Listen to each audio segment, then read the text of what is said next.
நம்ம காட்டுக்குள்ளே இருக்கிறோம். சத்தமே இல்லாமல் ஒன்றும்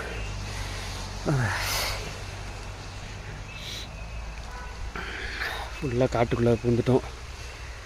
மழை வேறு பெய்யுது.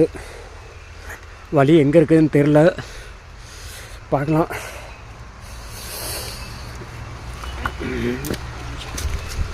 எல்லாம் இடிச்சு கொடுக்கு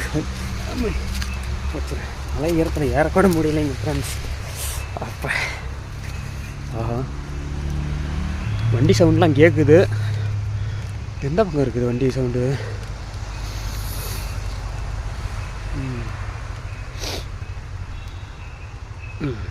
பார்த்தாச்சு, அங்கே தூரமாக தெரியுது. அந்த நேருக்கு வந்து தெரியுது. அந்த பக்கம் போகணும். இப்போ ஃபோன் வச்சுட்டு இங்கே எங்கேயும் நடக்க முடியல. ஆசிக்கு ஏறிட்டு வந்தேன்.